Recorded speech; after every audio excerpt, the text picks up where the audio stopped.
Okay, can we just start out by like clearing the air that this is not going to be one of those how I built this 7-figure business videos. I might be a little bit different than some of the other videos that you've seen before. No shade thrown, but it's just not my style. And so this video is going to be about the true story behind how I've actually built this kind of business, but it is not my priority to build a business full of like Lambos and Louis Vuittons. Nothing against those things. They're beautiful. They're fine pieces of items, but I am just not interested. So if you're ready for a true behind the scenes story of what it's actually been like and how I've actually built a 7-figure, multi-7-figure business and climbing, let's get into it. In case we don't know each other yet, I'm Vander Wielen. I'm an attorney turned entrepreneur who helps online coaches and service providers legally protect and grow their online businesses using my DIY legal templates and my signature, the Ultimate Bundle program. Here on YouTube each week, I share legal tips and behind the scenes business advice, helping you learn how to legally protect and grow your online business. So if you're new here, make sure you hit subscribe, like this video, and ring the bell in case you want to find out when I post a new video here on YouTube each week. I'm gonna share some of my top 8 business lessons that I think contributed to building a 7 and multi-7-figure business. And I'm hoping that you're going to take something away from this video. This video is not meant to just be like a story about how I did this or like my life's journey. It's not my birth story redone as a business thing. It is just a series of tips that I'm trying to give you today that I think could help you nudge the needle in your own business. So I hope that you'll find this helpful. And with that, let's get into my 8 tips. So the first way that I was able to build a 7-figure business was by starting a different business first and failing, essentially, right? So if you don't know anything about my story or what I've done before I started selling legal templates, when I first left the law in 2016, I very briefly started a health coaching business, and it was kind of a failure, right? By most standards, I would say. And I don't mean that to like beat myself up over it or anything like that. I actually dedicated an entire episode to it on my podcast, On Your Terms. It's episode 29 of my podcast if you want to learn more about what I really took away from having started one business and it failing, but how all of those failures were totally lessons, right? I had the huge benefit in starting this business of not only being a lawyer, right? And being a lawyer, a lot of people don't know this, but when you go to law school, I think you learn a lot about business. I also grew up with a mom who's an entrepreneur, has her own business. She's a physician. And so I grew up seeing somebody do this for themselves, telling you that, you know, the best thing in the world is to work for yourself. And then went to law school, kind of got more of the formal education around how to actually run a business, the structure of a business, all of that, the taxes. So I did all of that in law school, and I definitely had that privilege and that benefit coming into it. But I think having tried my hand at a different kind of business that was, you know, much lower stakes as well at that time, it really helped me to be able to start another business and do things like completely differently. And I go into it in so much more detail in that episode I was telling you about on my podcast, On Your Terms. So I'll link to it in the description below. Basically, not having my own little carved out area. You know, there are so many people who are starting coaching businesses, right? They're all my customers. I love them. They're doing incredible things, right? But in order to be successful in that, in my opinion, you have to be unique. You have to be you, right? It's not like you're trying to be something, but you have to be unique. And when I started, health coaching was much newer. And I just was like, well, I guess this is like the standard, the way that everybody else is doing it. So I'll just like do what they're doing. And then I assume that I'll be successful. Of course, I don't mean in the copycat sense. I know more than that, but it was more like how you structured a like health coaching business. Like you offered private coaching and a group program. That was what was really popular at the time. Then courses became popular. I created a course. Like I didn't have any of my own original spin. I also didn't have any of my own original like methodologies or approaches of any sort. And I think that that was another killer to my first business. So having had all of those experiences really helped me in my second. The other reason that having this like first failure business really helped, I think, contribute to creating down the line a 7-figure business now is that I was able to create a community of people who pretty quickly into my health coaching business, I was like, I'm not really loving this health coaching thing. I don't think I'm very good at it either, but I'm so interested by by this whole world, right? And I kind of took it in as more of an education and a learning experience. And the more that I put myself out there and started to meet other people in the space, I would go to conferences, I'd kind of insert myself into conversation. When people would find out that I used to be a lawyer or that I had practiced law, they would say, well, wait a minute, I have a question about an LLC, or like, wait a minute, I don't understand this thing about copyrights. And so I just started to pay attention to that. I think that knowledge gathering really helped me to build such a successful business the second time around.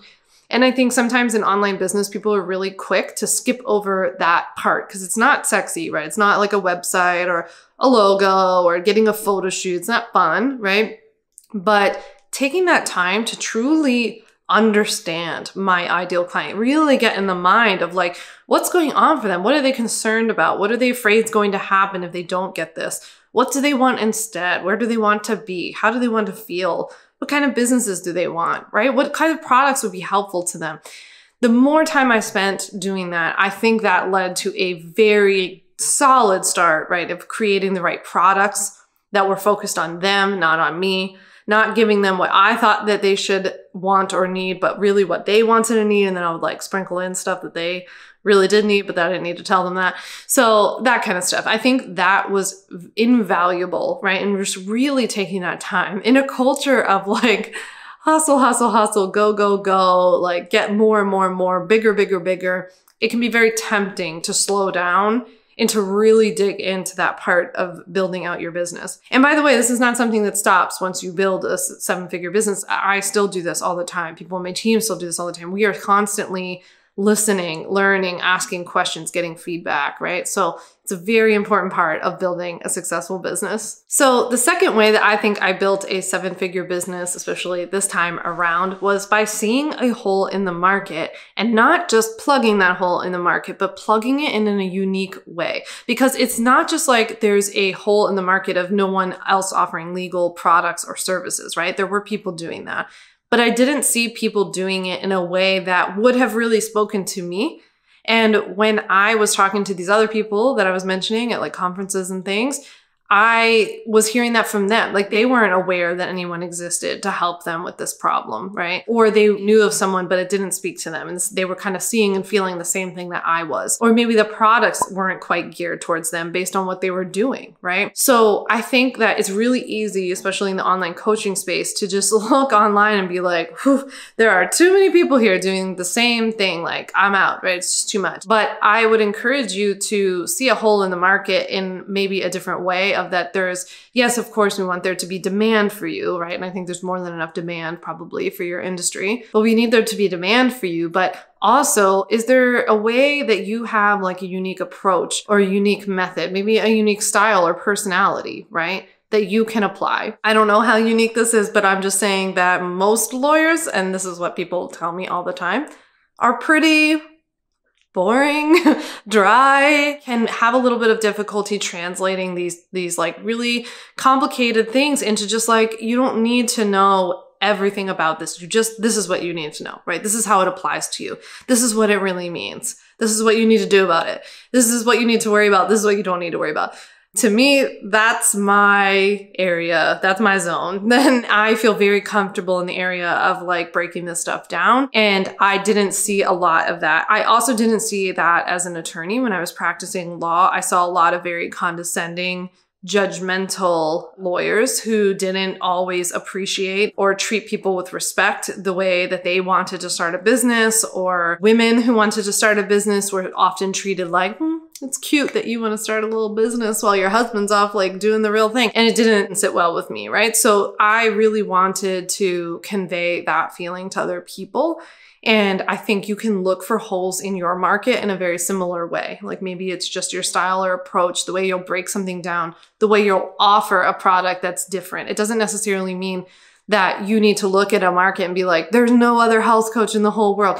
Nowadays, with being able to start an online business, I just don't, it's always going to be crowded. I think that you're going to have to find a unique way to offer what you want to offer, not necessarily the most unique job title. The third way that I grew a 7-figure online business was through taking the long and steady approach. I have had a long game approach pretty much since the beginning. And so a lot of people will ask me, like, did this business take off really fast? Did it grow slowly? Did it always grow slowly and then like take off at some point? And I get a lot of questions about timing. And I would say that my business, my legal business, definitely started off faster than my health coaching business, right? But in the very beginning, 5-6 years ago, when I started, I think the first just handful of months were like $2,000 to $5,000 a month. And then it escalated pretty quickly from, I wouldn't say pretty quickly.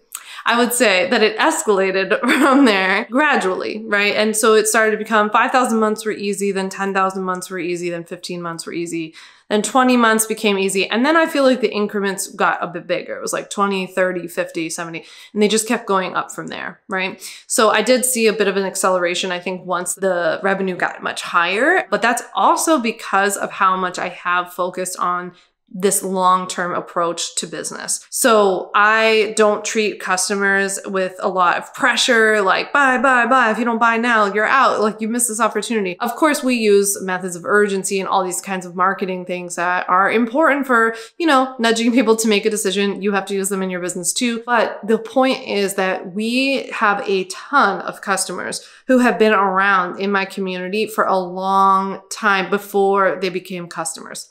So people will join me for a free product or free workshop or something like that. And then they will be on my email list, sometimes for years, sometimes for months, right, before they purchase. We also get a lot of people who found me that day, purchased that day, and that's the way that works too. But I think it's just having taken an attitude of like, I'm in this for the long haul. I'm not here to make a quick buck. I'm going to be here. There's something about that like relaxed confidence too that I think speaks to other people, or at least this is what they tell me. That I'm like, yeah, it's okay. Like you need a couple months, I'll be here. My product will be here because I've sold it to like thousands and thousands of people. And so yeah, we'll be here. And I think that that can sometimes put people at a little bit of ease. And it is different. Again, separating myself from other people in this market, right? So I think the timing, having that attitude of timing of like, I'm in this for the long haul, it really helped me because we put so much pressure on ourselves to build things very quickly. I think there's a lot of misconception online that other people have built them really quickly. Some people have, right? Some people have done that really quickly. I don't know how, but that was not my story. So it wasn't until maybe my 4th year that the business had 7 figures in revenue, now multi 7 figures. And so it took a lot of time. And I would say that in the past 2 years, the growth has accelerated because in my experience now, what I can tell you is that if you can just get some momentum under your belt in your business, momentum really helps, right? You pick up on it, other people definitely pick up on it. And I do think that there's a snowball effect. And the more that you continue to focus on things like lead generation and nurturing your audience, like what I was talking about, because I take such a long-term approach, that stuff just snowballs because the more people, for example, that pile up in the wings who are just waiting for me to release a new offer or talking about something, they pile up over time. And every time the audience gets bigger and every time that snowball just gets bigger and bigger, especially with recurring revenue, these things help to build the business over a long period of time. So I highly recommend the in it for a long haul approach. It doesn't mean that you can't do well for yourself in the meantime, but I think that really helped. The 4th way I grew a 7-figure business was by always focusing on you as much as humanly possible. Of course, I have to share parts of my story here or there or tell people who I am or what I do. But whenever I create content, I try to make it about you as much as possible. Right? So even in doing this video, my first thought, and when I spoke to my team, was like, I'm not just telling my story. I want to make sure that this is helpful, this is relevant to you in some way, right? Of course, it's helpful to see how somebody else has done something, but you also might be at a different place right now because I know if I was watching this video several years ago, I would have been like, that's great, but that's not me, right? And we need to be able to apply this to wherever we're at in business or wherever we're at in life. And so whenever you create content, you want to make sure, as much as humanly possible, that it is focused on the other person, right? I think I read once that said, like, take the flashlight from you and you want to spin it around and put it onto somebody else. Even if you're telling your own story, you can often turn those into teachable lessons. Even if you're sharing about your day, you can turn those into teachable lessons, right? If you follow me on Instagram, you know I share a lot of behind the scenes of how I'm building my business, what I'm up to every day, what I'm working on in my business, what I'm doing for customers.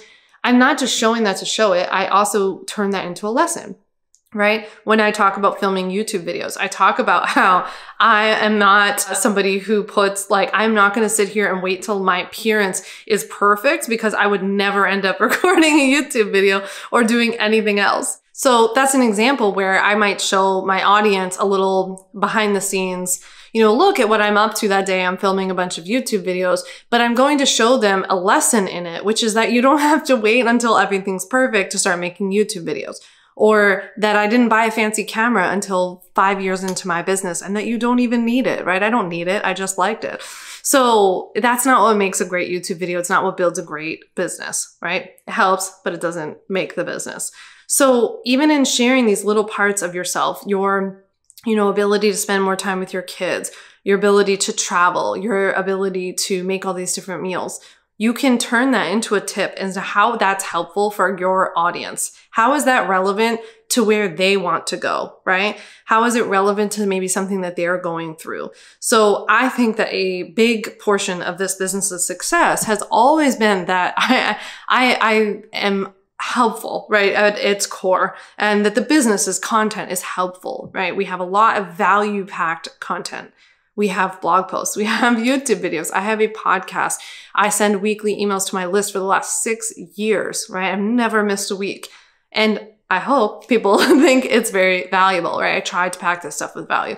So I think something that would lead to a very successful business is actually being helpful, value-packed content that's always focused on your ideal customer and not yourself. And that kind of value, like things, if you're creating things that are actually helpful to other people, naturally that stuff is going to spread, right? People tag people in things, they share it, they send it to a friend, they share your website, they share your podcast. Naturally, helpful stuff will grow. The fifth reason I think I have built a 7-figure business is one that I just do not hear people talk about enough, in my opinion. And that is that I focused on my product first, right? So when I designed my legal templates, but then especially the Ultimate Bundle, which is my signature program, it's the thing I've sold the most of. We have thousands of people in it. That I focused on the product being the best that it could be, right? I made it so that it was the first. No, there was nothing like it. I made it really unique. And I made it helpful as humanly possible, right? I put so much into it, my blood, sweat, and tears, and I did everything that I could to make sure that it was what my ideal customer wanted and not just like what I thought they should need, right? So I rolled it out slowly. I did this slowly. I started by just selling it as like a beta test like 4 years ago. And then I got all of these people into it and I took their feedback. I got onto calls with them and I asked what they liked, what they would add, what they would change about it. And I took that feedback and I integrated it. I actually completely overhauled it based on that initial round of feedback, because what my idea was for the original, the Ultimate Bundle, isn't actually what it ended up being just a couple of months later, because people didn't like my idea. They liked it in a different way. And I changed it. I did more of what they wanted and what they had said would be helpful to them. And I went with it. And when I started selling the Ultimate Bundle, I sold a handful per month. And I was like, boy, I'm killing it. Because this is my signature product. And I just couldn't believe it. And people ask me all the time if I've like always had confidence that this would be, you know, successful from the beginning. Like, are you one of these unicorns that always believed in yourself? And I am not somebody, as I always joke, like, do not come to me for this, like, as somebody who's going to help with like the lack of imposter syndrome, because I definitely had it. I thought no one would buy it. I went through phases where I was afraid that so many people would buy it, it'd be overwhelming, which is like a ridiculous thing to worry about. And I didn't really know. Right? I had a feeling that it was going to be very good, right? In the sense that the product, like I felt really confident about the product, but I am not someone who it comes naturally to them. You know, when I started this business and Instagram started to take off, and then like there weren't even Instagram stories at first, and then Instagram stories came in, I was like, man, now we have to like show our face every day and do these camera things. And that was not like the most comfortable. I am a weird like introvert extrovert where like I am extroverted, but then I like to have my time too. And I love to read and just like sit and have tea. It's a lot of outward energy. So that didn't exactly come naturally or quickly to me. The reason I say that to you is because I feel like sometimes there can be this misperception that you are uncomfortable on camera and it's hard for you, but it must be easy for me, or for like Sunny Lenarduzzi or for Katie Steckley. People think that like when they see people doing this kind of work, that it must be because they have some like immense inner confidence and it comes easily, right? And maybe my colleagues do more than I do, but this is not the most natural thing to me. And I'm very nervous that someone's going to leave a bad comment or, you know, it hurts my feelings. I'm very sensitive, right? I'm just sharing that as hopefully some inspiration for any of you that like this is something that you can work on and become more comfortable with to a point. And you also get to choose what you share. But by focusing on that product, it did take the focus off of me, right? In trying to like, it wasn't that I was building a personal brand. I wasn't trying to be an influencer. I was really focusing on this product and trying to be as helpful as possible. You'll often hear people in, especially the online course industry, talk about building an online course because it's great for you. So we say in Philly, pocketbook. And so it's great for you, right? It's great for your lifestyle. It'll give you freedom. You'll be able to like never work again and all this kind of stuff. And people tell you all these things. And first, remember that that's a marketing scheme, right? To get people to buy things. And it's not that these courses don't create financial freedom and can't create flexibility and all of that. Sometimes they leave out a little bit about how much work it is. It's a lot of work and the product still has to be good. And that's the part that I think they're really doing a disservice when people only sell you on the like, here's how a course will help your life. What they're not telling you is that in order for an online course to be successful, your online course has to change somebody else's life, right? It has to be really helpful to them, not just to you. And so yes, that stuff will come if your course is helpful to other people. You know what I mean? You kind of have to like flip it around. I think focusing on the product and not going into it thinking that this was going to set me up for this like incredible lifestyle was very helpful. The sixth thing was that I actually focused on my customers. And I think focusing on my customers as my like priority every day in the business values, in the team culture, everything has been a huge part of my business's success. So from the very beginning, when I had just even a handful of customers, when I didn't even have the Ultimate Bundle like 6 years ago and people were just purchasing legal templates, I would send a handwritten note in the beginning. I would get on the phone with people if they like really had a question or a problem, not to give legal advice, but to be helpful, right? I have always prioritized my customers first at the beginning of every day. I think that Sunny Lenarduzzi talks about this as well, where she's talked about how in her routine, her workday, she often prioritizes getting back to students and customers first, right? Same with me. So I'm always in my inbox looking for, is there a customer question? Is there something that I can help with? I have a Facebook community for the Ultimate Bundle members only, and I'm in there every single day. I'm very responsive. I'm very kind. I mean, you know, all things that I think you would know to do and that are probably pretty obvious to you. But this is another part of the online business industry that I feel like has been really overlooked and ignored in exchange for this obsession with the outcome of how much like money your business is going to make you and how like all these things you're going to be able to do or buy from it, right? I would rather people teach you about creating great product and actually providing great customer service, because that's how you're going to sell more of it, right? If your product actually helps people and then you have customers who are super happy about it, they're going to tell other people about it. For those of you who asked me, I did a little poll on Instagram today and I asked people to give me some questions that they had for me about how I grew this business. And a lot of people asked about like how fast or slow the business grew. I think that focusing on customers helped that snowball effect that I was talking about earlier, because I was working as much as I possibly could, right? I was working so hard to build this business. And there's only so much that I could do at that time, right? And I wasn't running any ads or anything like this. I was doing everything organically for like 4 years. And it was really helpful to have these customers out in their, like in the programs that they were taking and business coaching groups that they were in Facebook groups that they were in, telling people, hey, you have to get Sam Vander Wielen's legal templates or whatever, or you have to buy the Ultimate Bundle. That was so helpful. So I had people out there working for me on my behalf just because they felt taken care of just because they liked the product, right? They felt like they liked it so much that they wanted to tell other people about it. I think that it would be very much worth your while to have as part of your day-to-day, week-to-week, whatever, strategy or your task to take care of your customers, whatever that means to you. Maybe it's doing a little gift. Maybe it's doing a pop-up event for them, right? I do pop-up trainings for my Ultimate Bundle members where I go in and teach them some like Instagram strategy, or I teach them about sales calls. Like I try to teach about other things, even though they've already paid me for this product. Some of them bought it 4 years ago and they're still getting to attend these trainings. They're still getting to post in my Facebook community. So I'm continuously taking care of them, right?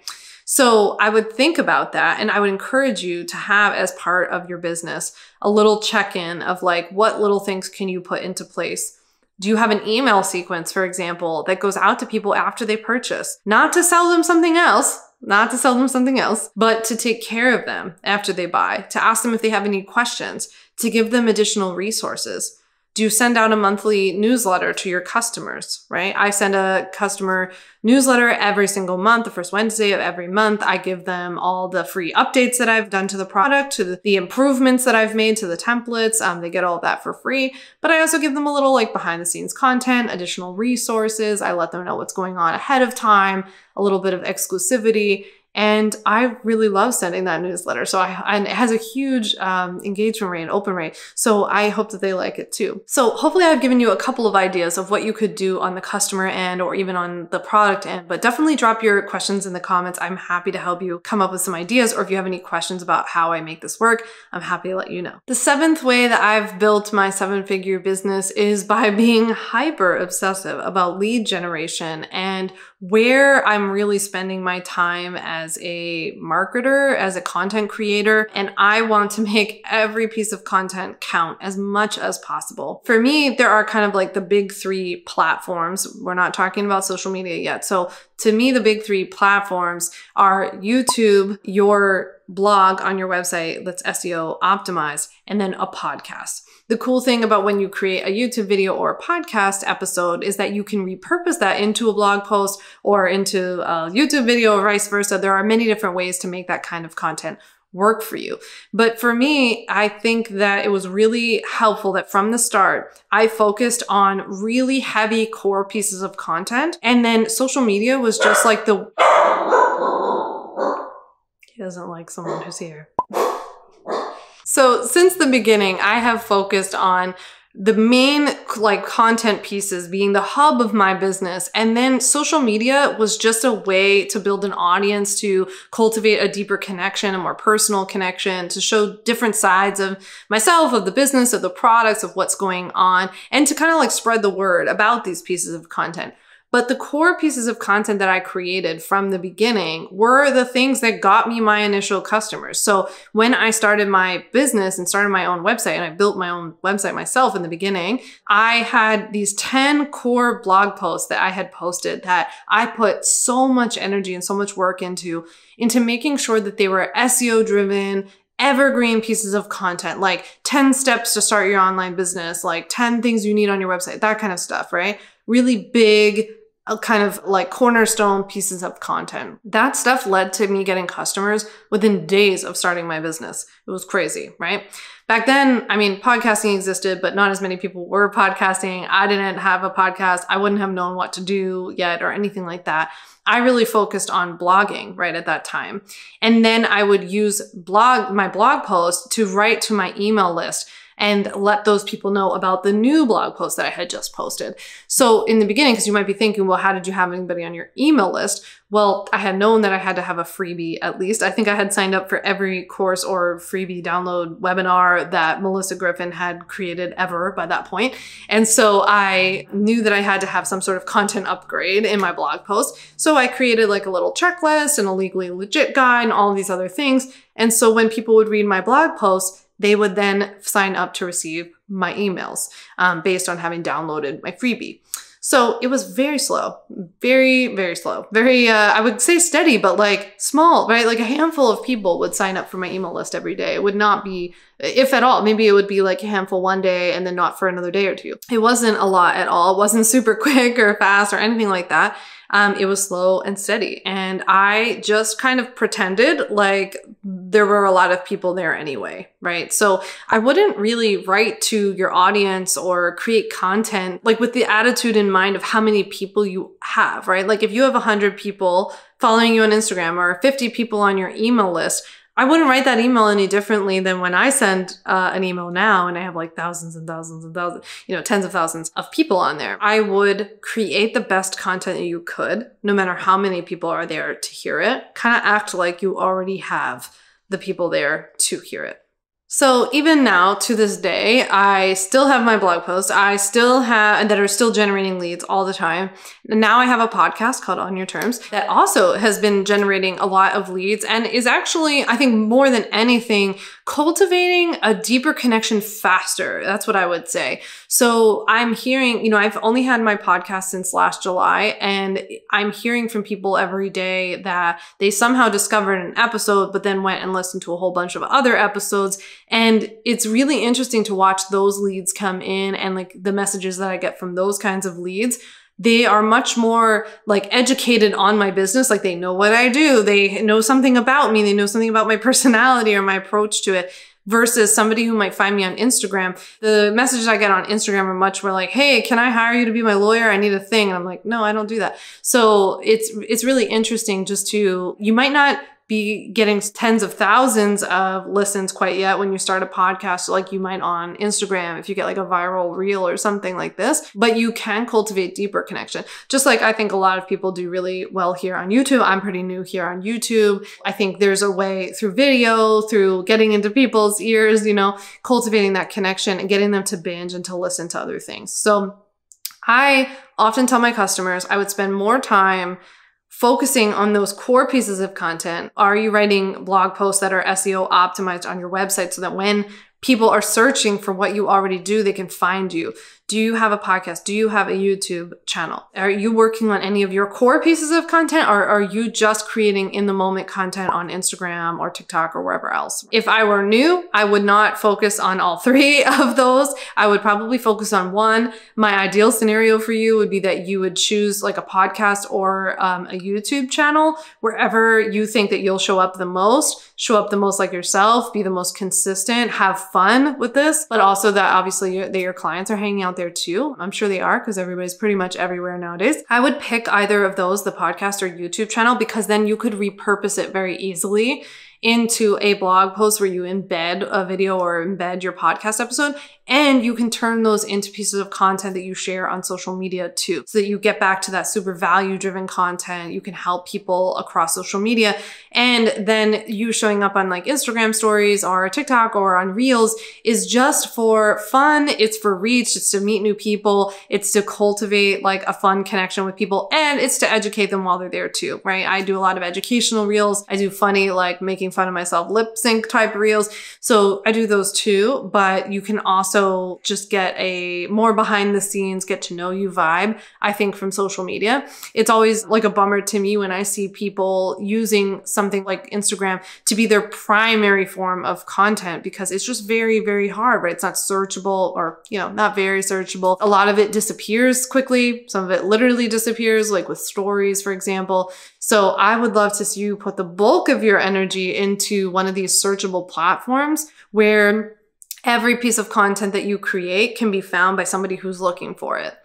The other thing that I think that really helped me with creating this kind of content was that this content is still working for me today. And so my marketing manager, Margot, had a brilliant comment to me years ago. She's been working for me forever. And so years and years ago, she told me that I needed to think of all of these things as like little deposits, right? It's like you're depositing like 10 cents, 25 cents a time in a bank account. And although those individual deposits don't feel like very much, right? Like just like it can feel like sometimes here on YouTube or with your podcast or whatever else, you have to see it all as part of this bigger, longer mission, right?